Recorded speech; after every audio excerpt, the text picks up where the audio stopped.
Hello. I know this feels a little bit too close. Actually, my battery is flashing at me, so I'll just have to change my battery for a sec. Alright, battery's changed. Tea's a little bit more drinkable than a couple of minutes ago, so that's good. What I was going to say is that I know this seems a little bit too close, but it's the only way I can avoid the glare on my glasses, so I hope you don't mind being slightly more intimate with me in this video. Today I wanted to talk a little bit about my resolutions, I guess, for the next year, reading wise. Obviously I'm not going to share with you the other aspects of my life because that has nothing to do with what this channel is about. I've only got 4 here written down that I think they're not really like goals or resolutions. They're just the things that I want to try and do more in the coming year. So the thing is, I don't think I've made goal videos for the past 2 or 3 years, and that was mostly because I was struggling with my reading taste. I think like I went through a little bit of a reading slump for a couple of years there, what I felt like a reading slump. And the way I define reading slump is not that like, it's not just that I'm not reading, it's that I'm not reading books, like I'm not enjoying the reading experience when I pick up a book. And that's how I sort of determine my reading slump. So even though the past couple of years I've had books that I've absolutely loved, I felt like the reading year as a whole didn't feel very good, I guess. I don't know. But coming into this year, I feel like I know my tastes again. And I know the genres that I want to explore more of. So I'll pick up more of those kind of books.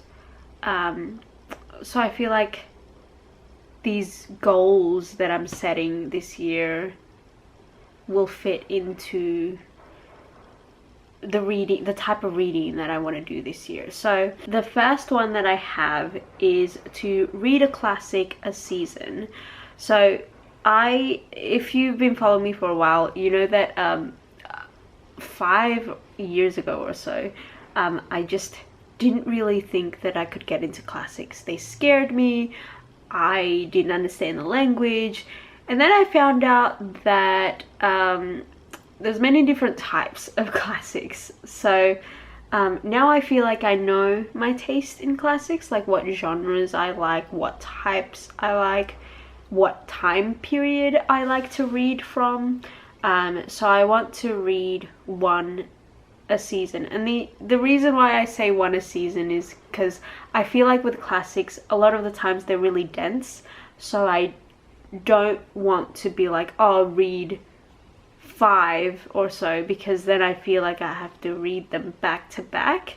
So I'm giving myself the excuse of just reading it once every 3 months.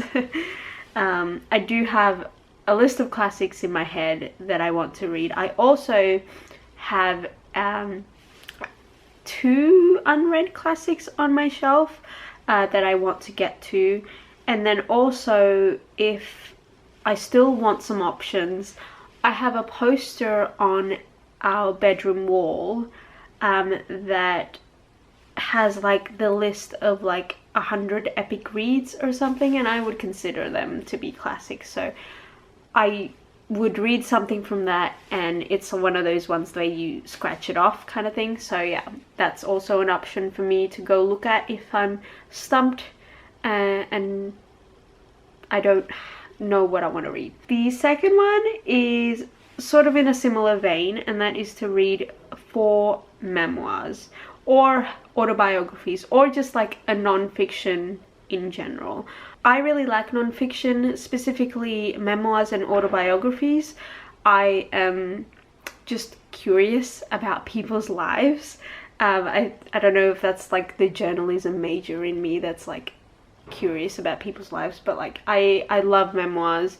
I've read a lot of good ones in the past and I want to find more. But you know, I can also read some other there's a couple of non-fiction stuff that I want to read, like a book of essays and stuff like that. So that's what I want to do. And again, I'm only saying 4 because I don't want to stress myself out too much. So 4 would be like, again, 1 a season. I could see it in that way. Or I can just read 4 back to back. It doesn't really matter. So the third goal that I want to try and do this year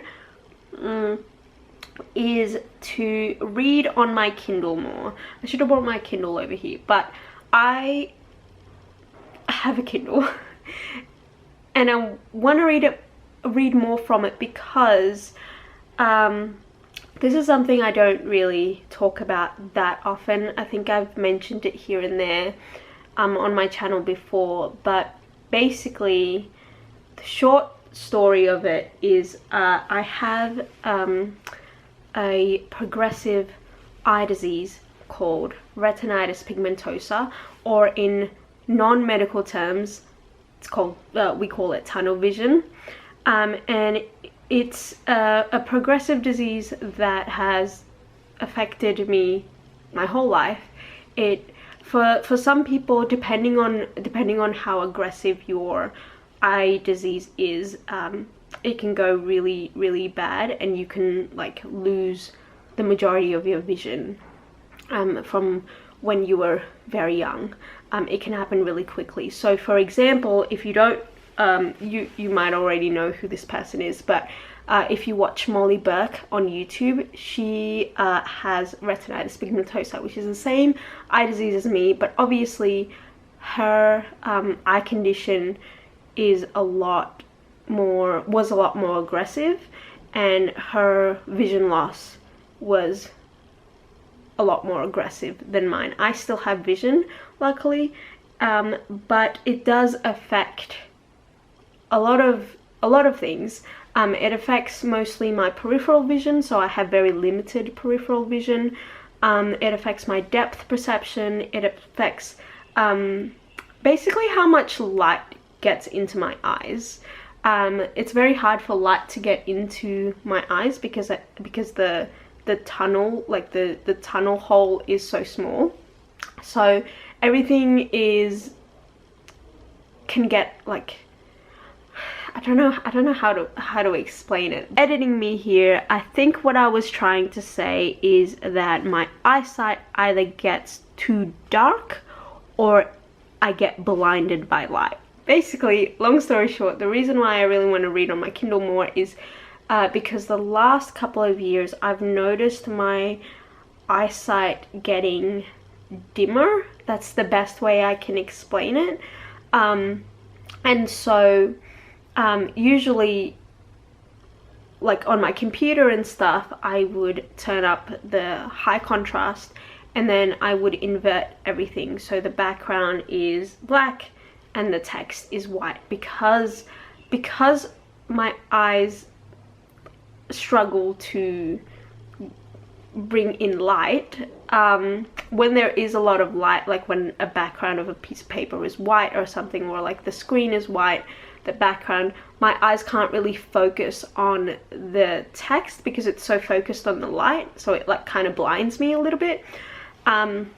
So when I read, so that's an issue, and also the dimness is also an issue. And also I have other eye stuff where just, you know, regular like font size and stuff affects me as well. So for example, a regular paperback, let me see if I can like find one. Here's one. Oh no, that's a bad example because that one is too small anyway. But let's see here. So for example, this book, so this is a regular sized paperback, right? This is what you see in bookstores and stuff if you don't get the big hardcover one, and this is a regular text size.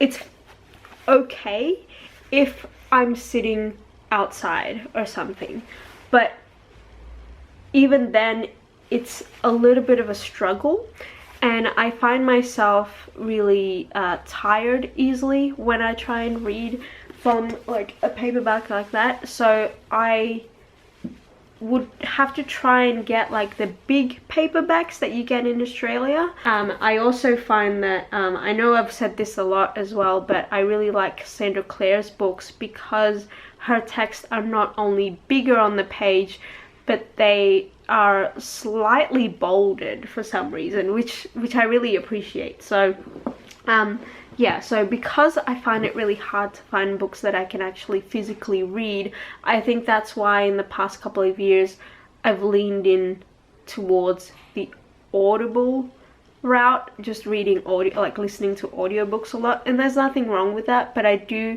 have a Kindle, and there's a lot of books that I want to read, especially poetry wise, that aren't on Audible. So I want to try and use my Kindle more for that, because I can up the font a lot and it's just a lot easier for me to bring around, and I don't necessarily need it to be daytime to read, because I find it really hard to read at night nowadays. So because my Kindle has the backlight, I can read at any sort of lighting, which is good. So I want to try and read from my Kindle more. The next reading goal I have for myself this year is to read more from authors I enjoy. So for whatever reason, I do this thing where I find a book and I really, really like it. I really, really enjoy it, but then I don't pick up anything else from that author. For example, I really like The Simple Wild, for example, by A.J. Tucker or something. I can't remember the author's name, but I haven't read any more from that author, and I've heard really good things about her other books, so I don't know why I haven't. So I want to try and do that more.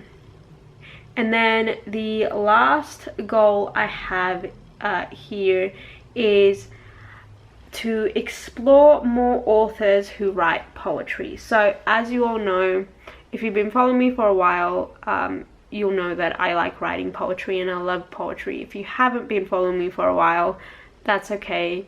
Hello, it's nice to meet you. I like poetry. But I don't, it's really hard for me to find like other poetry authors to read from. I have a section on my bookshelf there. Man, I don't know how my fingers point. There. I have a section on my bookshelf that is poetry, but I went through this phase where I was reading a lot of the popular poetry collections, and I didn't enjoy any of them, so I kind of like got scared and sort of stopped reading new poetry authors. But I need to get back into that because I want to find more poetry collections that I really like. Anyway, that's pretty much it for my goals. I don't really have like specific, like I want to read this book or that book, just because I don't want to give myself that pressure. Yeah, let me know your reading goals for this year if you have any, and I will see you in another video soon.